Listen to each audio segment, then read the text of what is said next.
Amém. 8 horas, irmãos. Vamos dar início, então, ao culto. Vamos orar ao Senhor. Então, agora.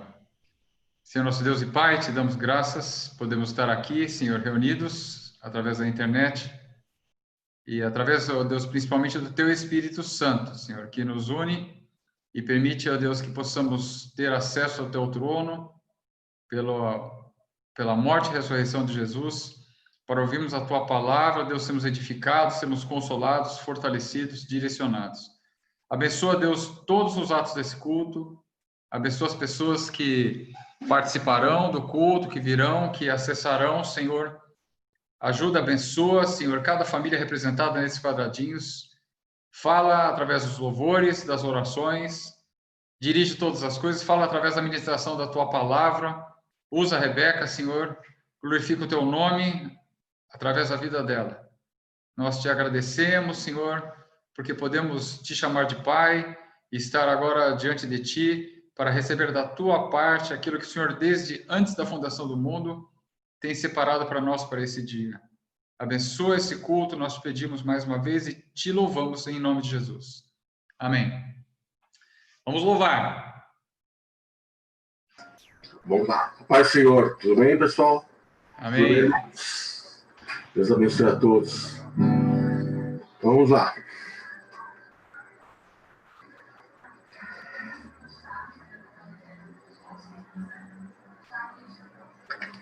Vou pegar a letrinha aqui.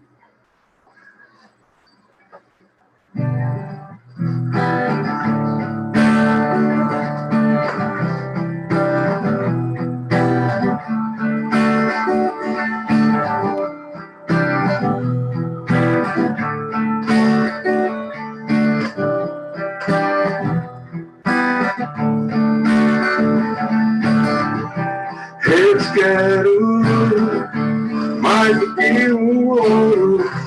Eu te quero mais do que os tesouros. Eu te quero mais do que a minha vida, Senhor. Tem desejo mais do que murmurações. Meu anseio é agradar teu coração, que é tempo sua além de ti.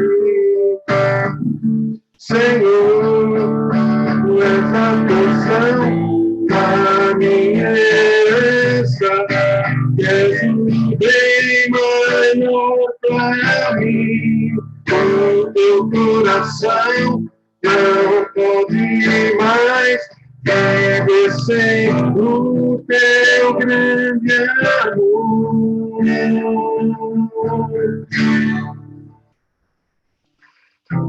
Eu te quero mais do que o ouro. Eu te quero mais do que os tesouros. Eu te quero mais do que a minha vida, Senhor. Desejo mais do que me bênção, meu anseio agradar teu coração, que também eu possuo além de ti. Senhor, tu és a porção da minha herança, que és o bem maior para mim.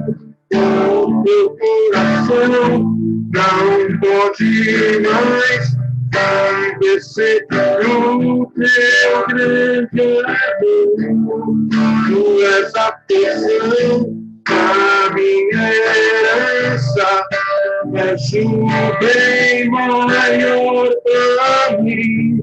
O meu coração não pode mais viver sem o teu grande amor.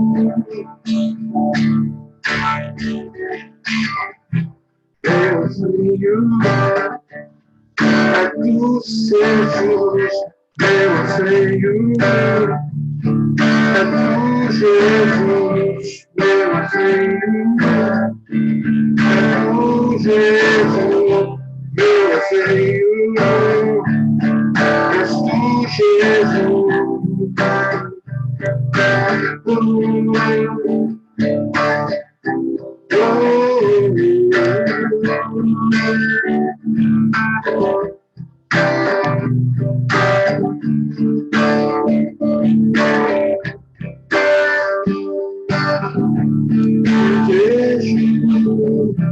Jesus, tu és a porção da minha herança, és o bem maior para mim.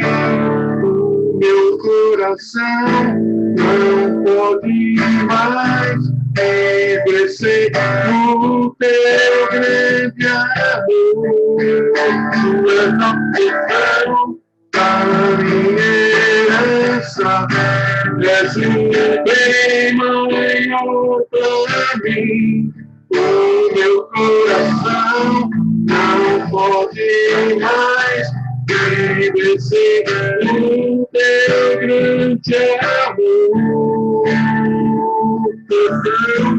A minha herança, és o bem maior para mim. O meu coração não pode mais envelhecer no teu grande amor.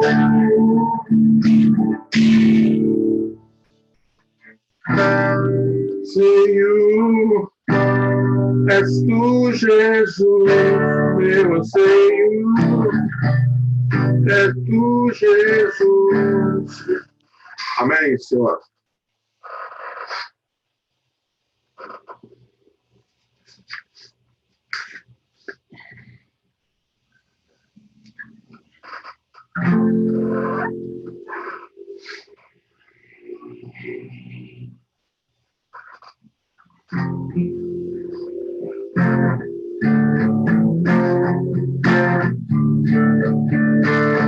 Pai, eu quero te amar, tocar o teu coração, me derramar teus pés. Mais perto quero estar, Senhor, e te adorar por tudo que sou e me render. Glória, aleluia, aleluia, aleluia, aleluia, aleluia.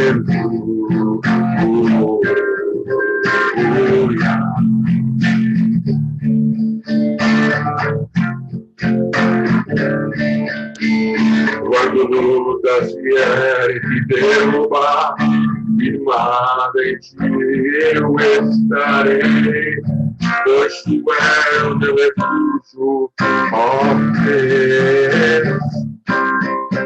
E não importa onde estiver, fale onde adorarei, a ti eu canto glória, aleluia, aleluia, aleluia, aleluia, aleluia.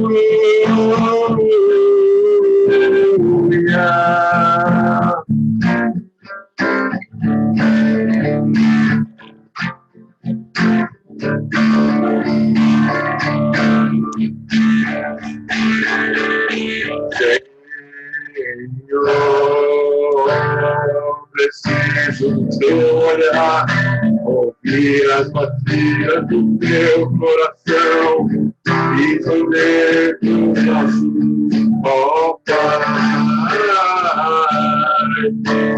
Toda minha alma deseja a ti, junto com os anjos cantarei o santo exaltado. Aleluia, aleluia, aleluia, aleluia, aleluia, aleluia, aleluia.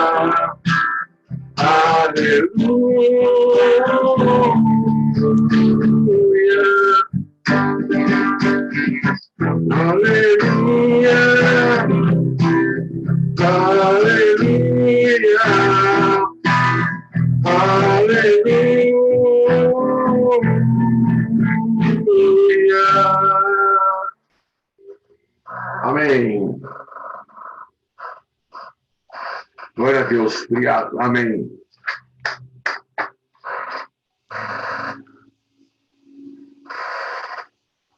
Rebeca, então. Glória a Jesus. A paz. Boa noite, gente. Paz, Senhor. Senhor, boa noite. Tá atrapalhando o meu negocinho de pessoas? Ou tá tudo... A tela tá boa aqui para ver? Tá ótimo. Tá bom. Tá ótimo. Então, hoje vamos ler o texto de Lucas 18 ao 23. Se vocês quiserem abrir. Tá. Certo homem de destaque perguntou a Jesus: Bom mestre, o que farei para herdar a vida eterna? Jesus respondeu: Por que você me chama de bom? Ninguém é bom a não ser um, que é Deus. Você conhece os mandamentos: não cometa adultério, não mate, não furte, não dê falso testemunho, honre seu pai e sua mãe. Então o homem disse: Tudo isso eu já tenho observado desde a minha juventude. Ouvindo isso, Jesus lhe disse: Uma coisa ainda falta a você. Venda tudo o que tem. Dê o dinheiro aos pobres e você terá tesouros no céu. Depois disso, venha e me siga. Mas, ouvindo essas palavras, ele ficou muito triste porque era riquíssimo. Senhor Deus, eu quero pedir que essa noite o Senhor possa falar aos nossos corações, que o Senhor possa entrar aqui na sua presença e confrontar os nossos corações, Pai. Que isso aqui seja a sua palavra. Se for alguma coisa da minha boca, que o Senhor tire, Pai. Se for alguma coisa do meu entendimento, que o Senhor tire, mas que o Senhor possa conduzir essa pregação, Pai. Que isso aqui seja para glorificar o seu nome, Pai. Isso tudo é para a sua glória, nunca é para nós, Pai. Por favor, nos abençoa, Deus. Amém.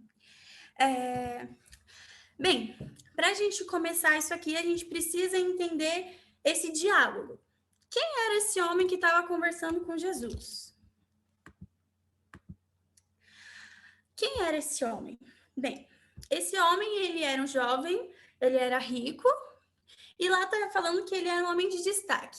Naquela época, quem tinha destaque, quem tinha status, eram os chefes da sinagoga. Então, tudo indica que esse homem que estava conversando com Cristo, ele era um chefe da sinagoga. Ou seja, ele era um conhecedor da palavra e também praticante. E é por isso que a gente percebe que ele fala: tudo isso eu já tenho observado na minha juventude. Então, ele realmente conhece aquilo que Jesus fala para ele fazer.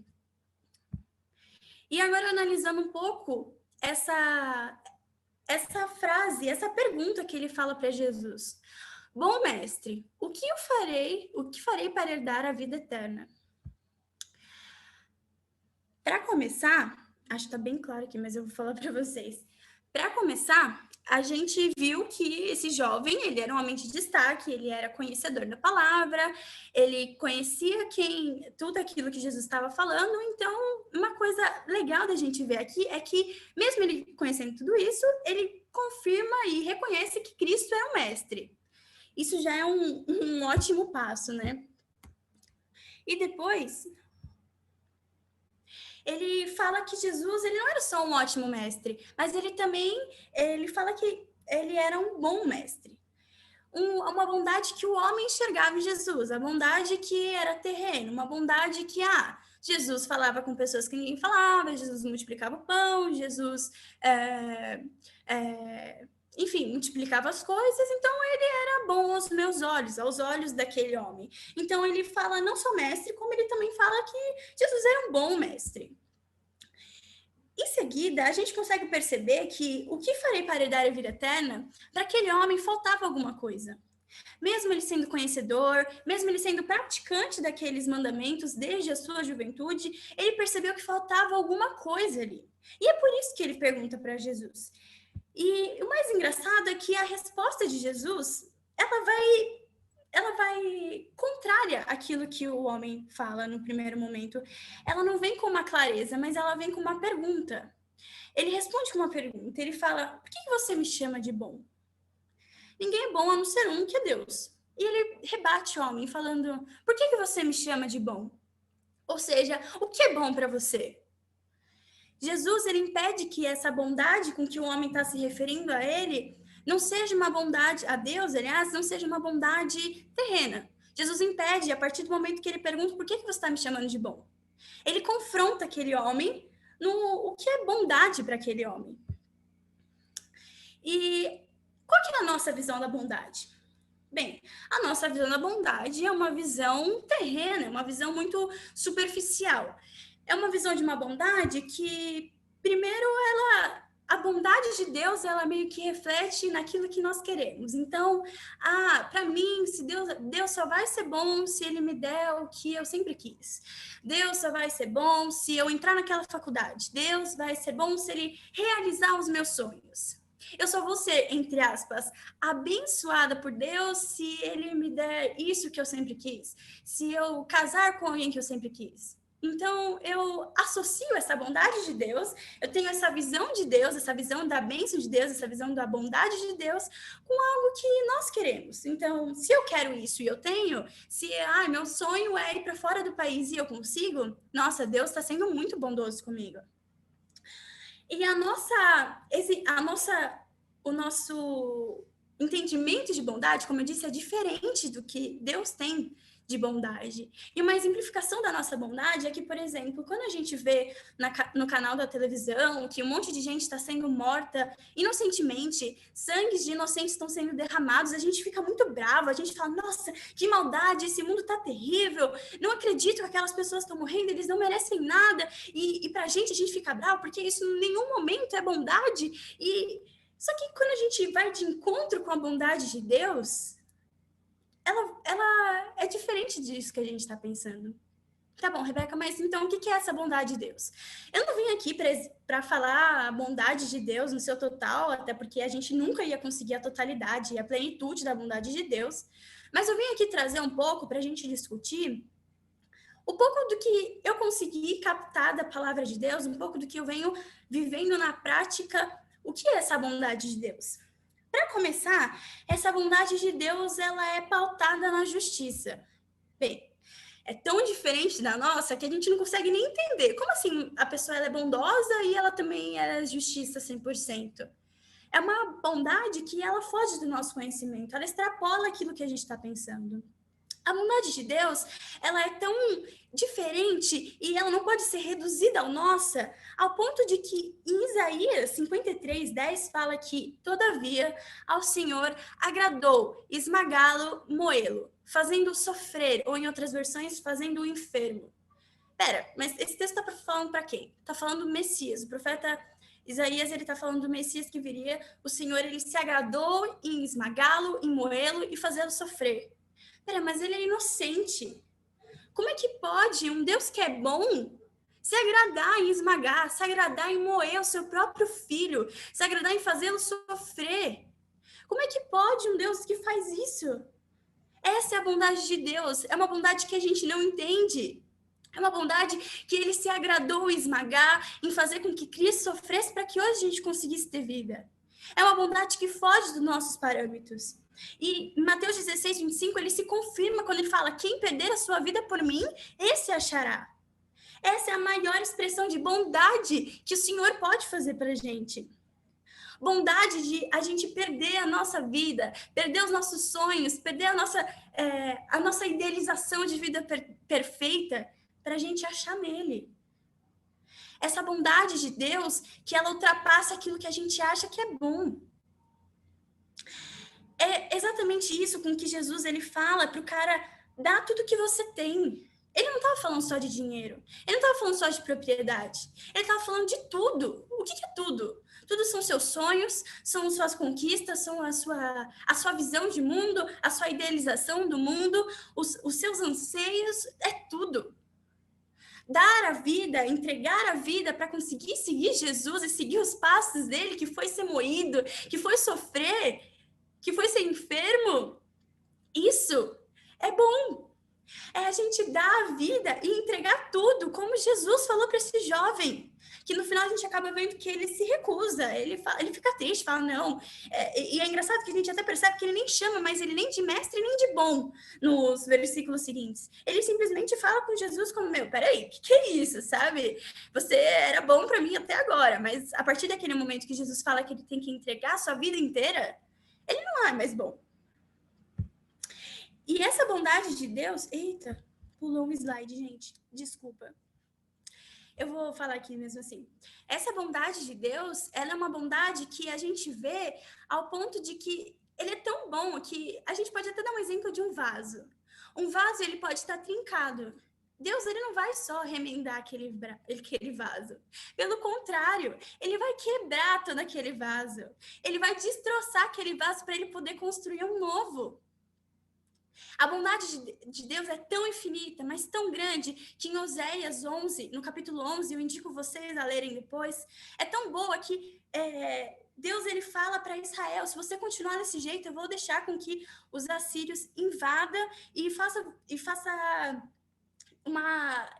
devaste toda a sociedade, devaste Israel. E realmente, no futuro, acontece, Israel é invadido pelos assírios, e daí Deus está relatando em Oséias, e ninguém entende por que aquilo está sendo bom para Israel, por que Deus está permitindo com que Israel seja invadido, mas a bondade de Deus é tão grande que deixou com que Israel fosse invadido para que eles encontrassem cura em Deus.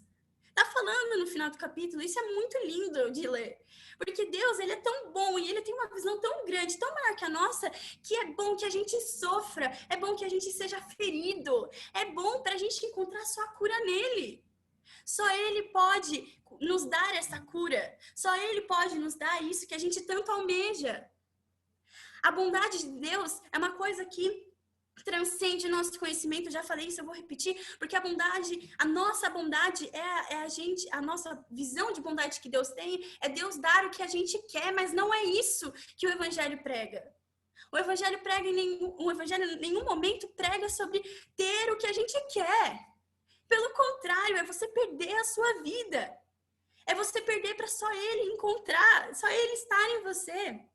Tem uma coisa que é muito legal, que, para quem não sabe, quando o pastor ele está caminhando com as ovelhas, aquele cajado, a parte de baixo se chama bordão, se eu não me engano, e ele bate quando uma ovelha ela está querendo sair, que ela está querendo se desgarrar, ela está querendo fugir, o pastor ele vai lá, quebra a pata da ovelha. Ele quebra a pata da ovelha, gente. Ela não consegue andar. E sabe por que ela não consegue andar? E sabe para quê que o pastor faz isso, para ela não conseguir andar? Para ele colocar a ovelha no ombro. Ele colocar essa ovelha no ombro e ter um relacionamento com ela. Ao ponto de que aquela ovelha, ao ficar escutando a voz do pastor, entenda que ele é a única saída dela. E óbvio que também o pastor ele vai lá e enfaixa a pata para curar e para ela voltar a andar. Mas isso é uma fração da bondade de Deus. Ele nos faz ser quebrado, ele nos faz ser moído, ele nos faz ser esmagados para que a gente só ache cura nele. Só ele pode nos curar. Só ele pode nos dar essa vida que a gente tanto quer. Que, na verdade, isso tudo é uma idealização da nossa mente de que ter as bênçãos de Deus é ter aquilo que a gente quer. Não, as bênçãos de Deus, você pode estar no vale sem ter nada, ou você pode estar rico. Porque, na verdade, a bênção de Deus não são as coisas que você tem. A bênção de Deus é a presença dele. Essa é a maior bênção. Essa é a maior bênção e essa é uma bondade que Deus nos dá. E aqui, para chegar um pouco na conclusão de todo esse pensamento, eu queria só nos lembrar um pouco, sabe? A gente vive num mundo onde esse pensamento do jovem, de que provavelmente aquele jovem estava pensando em que aumentar as suas fortunas, em aumentar aquilo que ele estava fazendo, e só assim ele iria conseguir herdar o reino dos céus, mas esse pensamento, ele nos cerca até hoje, achando que se a gente tiver uma casa é porque Deus é bom, achando que se a gente não estiver passando por dificuldade é porque Deus é bom, achando que porque a gente tem aquilo que a gente sempre sonhou, Deus é bom. Mas não é assim. Deus, o evangelho, como eu disse, ele não prega em nenhum momento que a bondade de Deus é essa. A bondade de Deus é algo para nosso interior. É para nos quebrar, é para nos ferir, que a gente não adapte, a gente não queira adaptar esse evangelho no nosso evangelho, na nossa visão. Sabe, que a gente realmente não pregue para as pessoas um evangelho que seja confortável. Porque o evangelho nunca foi confortável. O evangelho é um evangelho que confronta, que nos quebra sim, que nos fere sim, que nos esmaga sim, porque esse é o verdadeiro evangelho. A gente pode ver todos os discípulos de Jesus, ou até antes, as pessoas que já seguiam Deus, as pessoas, elas se feriram, elas foram machucadas sim. Por quê? Porque Deus, só assim as pessoas chegam perto de Deus e Deus cura. A gente não pode fazer com que a gente adapte o evangelho, a Bíblia, a palavra de Deus no nosso querer. A gente não pode fazer essa comparação dessa bondade dele com a nossa. Isso é impossível, porque a cruz é pesada. A cruz, em nenhum momento, Jesus falou que ia ser leve. Jesus não falou que a cruz era moldável às nossas costas. Pelo contrário, a cruz ela é dura para a gente se moldar à cruz. A cruz e o evangelho, ele veio para machucar, para ferir, para acabar com a nossa vida. É isso. Deus acabar com a nossa vida para que ele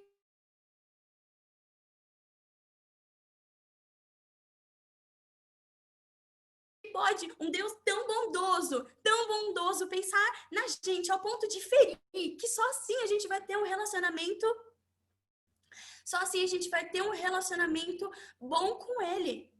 Só assim a gente vai ouvir a voz dele, só assim a gente vai começar a entender um pouco dessa bondade que sabe, excede o nosso conhecimento, de fato, excede o nosso conhecimento. E que a gente realmente precisa deixar com que ele nos fira diariamente. Com que a gente seja barro, sim, que a gente seja vaso na mão dele, que a gente sempre vai ter rachadura, sempre, sempre, sempre. E que ele quebre isso de novo. E que ele quebre os nossos sonhos, e que ele quebre a nossa idealização, que ele quebre tudo aquilo que a gente acha que é bom, que ele quebre para ele colocar aquilo que é dele. Para que ele cure, para que ele transforme, para que ele faça. Ele faça com a bondade dele, para que a gente se chegue a ele. E, gente, isso é tão alegre, sabe? Isso é tão bom, porque você percebe que um Deus, que ele não tá longe, ele tá perto ao ponto de perceber que você não é um indivíduo perfeito e ele vai te quebrar para ele consertar aquilo. Isso é muito lindo, isso é alegre, isso é gratificante ver um Deus que ama a gente de uma forma tão grande, mas tão grande que ele vem aqui no seu individual para te quebrar, para te ferir, para te moer, para acabar com os seus sonhos, para que ele coloque os sonhos dele na sua vida, para que ele faça aquilo que ele quer na sua vida. O evangelho de jeito nenhum é um conto de fadas. O evangelho não é um conto de fadas. O evangelho não é algo que a gente tem que vender. O evangelho é algo duro. É algo, sim, pesado, mas que ele nos ajuda com isso.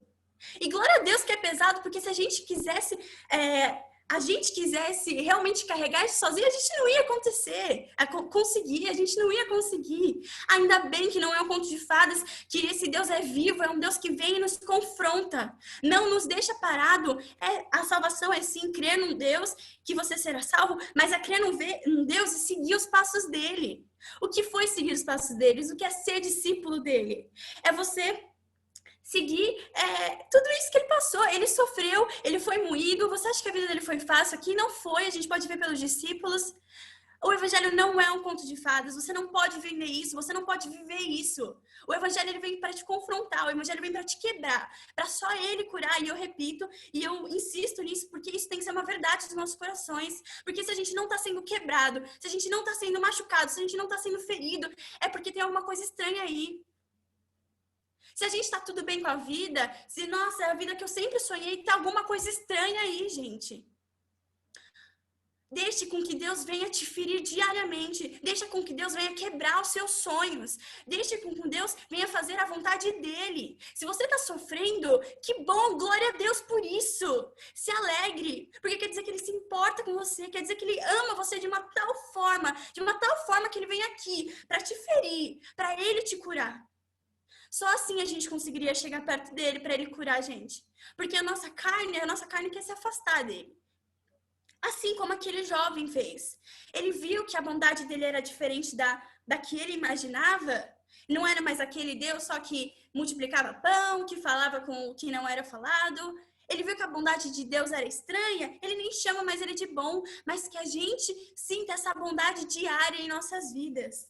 Isso não é um conto de fadas. Aquele jovem, ele estava achando que era um conto de fadas. E que a gente faça ao contrário do que aquele jovem fez. Que a gente entregue tudo que é nosso. Que a gente entregue a nossa vida. Que a gente entregue todo o nosso ser por completo. Por completo, porque isso não é um conto de fadas. Isso não é fácil. Isso não é fácil. É você ser quebrado, é você ser machucado. Isso precisa ser uma palavra viva em nosso coração. Você pode ler a Bíblia inteira, você só vai ver que isso se conforma. Isso só se confirma. Só se confirma cada vez mais que Deus é um Deus que vem para nos machucar, que é um Deus que nos fere, para só Ele nos curar. A gente precisa ter esse entendimento. Glória a Deus que a gente está sendo ferido. Glória a Deus que a gente está sendo confrontado. O Evangelho, ele também vem, sim, para nos confortar e consolar com o seu Espírito Santo, mas a primeira coisa que ele faz é nos confrontar da nossa verdade. A verdade daquele homem era que Deus era um Deus bondoso da bondade dele, mas quando ele viu que a bondade de Deus era diferente, que a bondade real dele era com que ele deixasse tudo, ele deu para trás.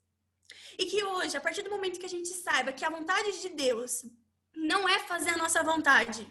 A vontade de Deus é fazer a vontade dele, é fazer os sonhos dele, é realizar os sonhos dele para a nossa vida, é nos quebrar internamente, é fazer a obra em nós. Que a gente deixe que isso aconteça. Que a gente não faça igual esse jovem que deu um passo para trás. Que a gente entenda que essa foi a maior expressão de amor e de bondade de Deus. A maior expressão de bondade, a maior expressão de amor que um Deus pode ter é vir aqui nos quebrar pessoalmente, quebrar individualmente. Que Ele quebre você essa noite. Que Ele confronte você essa noite. Que você realmente confie que esse quebrar é um quebrar para a glória. Que você aceite esse convite que é tão lindo, esse convite que é tão maravilhoso, ver um Deus que se chega perto de você, que aponta os seus erros e que te quebra para você ser moldado na cruz. Não é a cruz que molda em você.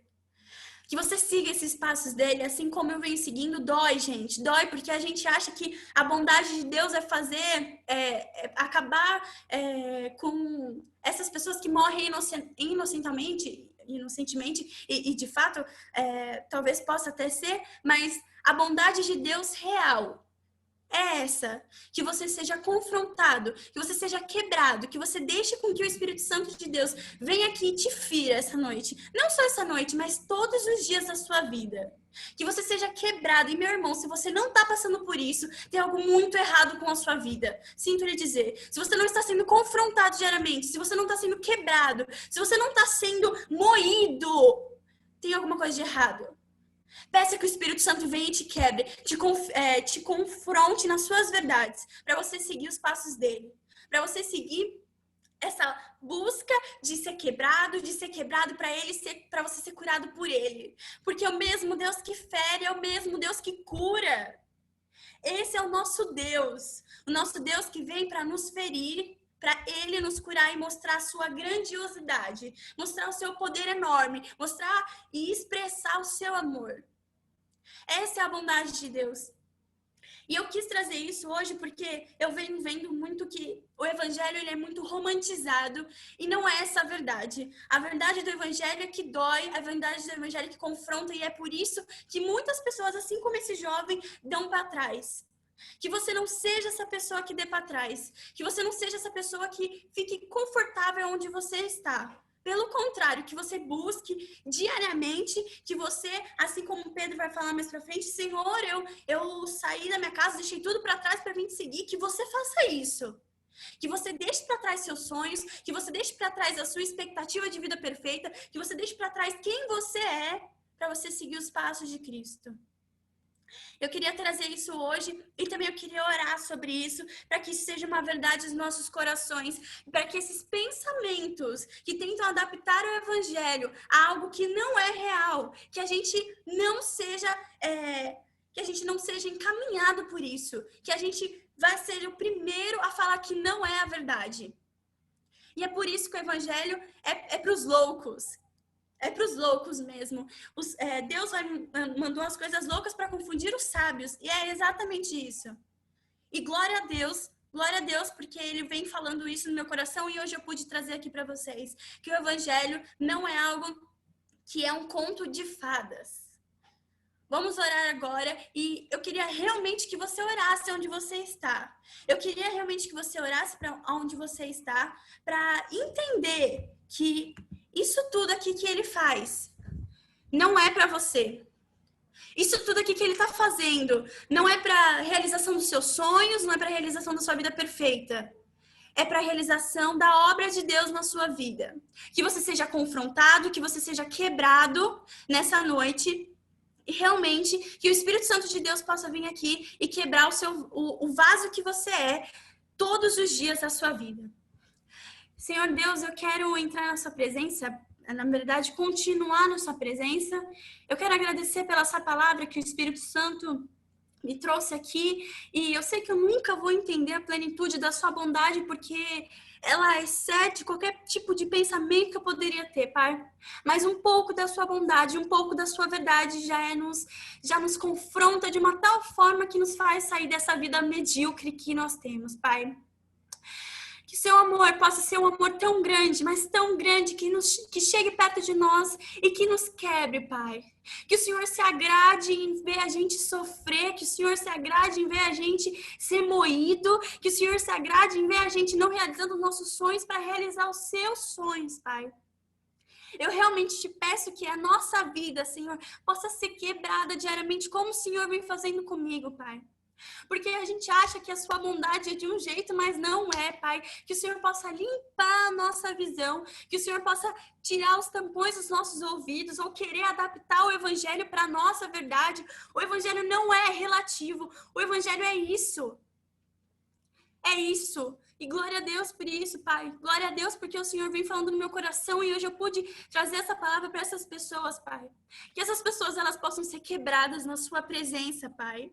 Que elas possam ser e deixar o seu eu, deixar a sua vida, Deus, de uma tal forma que que o Senhor ache a vida delas, que o Senhor viva nelas, Pai. Que as pessoas elas possam se esvaziar de si mesma para o Senhor entrar, por favor, Deus. Que a nossa vida, Senhor, possa ser constantemente quebrada, constantemente esmagada, Pai, para a gente ter um entendimento de que a gente nunca é bom, a nossa bondade nunca vai ser boa. a nossa visão de bondade e que a sua bondade seja uma verdade nos nossos corações, Pai, que o Senhor vá mostrando mais um pouco de quem o Senhor é, que o Senhor vá mostrando mais um pouco da sua bondade, Pai. Por favor, nos quebre, Senhor. Eu peço que o Senhor nos fira, Pai. Eu peço que o Senhor nos machuque para o Senhor nos curar, Pai. Que a gente possa sentir essa sua glória de nos curar, de nos cuidar individualmente, Senhor Deus. Por favor, Jesus, nos quebre, Senhor Deus. Quebre as nossas vontades, Pai. Quebre os nossos pensamentos. Quebre a nossa vida, Deus. Que a gente possa entender que esse é um peso do Evangelho, mas contigo fica mais fácil. Com a sua promessa de que a gente seguindo os seus passos e crendo no seu nome, a gente vai herdar o reino de Deus. Por favor, Senhor, é isso que eu te peço, Deus, que eu peço que a vida das pessoas sejam quebradas como o Senhor vem quebrando a minha, Deus. Nome de Jesus, Pai, que as pessoas elas possam ter um relacionamento contigo, que as pessoas elas possam ter, pessoas que estão aqui, elas possam ter esse entendimento de quem o Senhor é. Um pouquinho mais de ti, Pai. Um pouquinho mais de ti.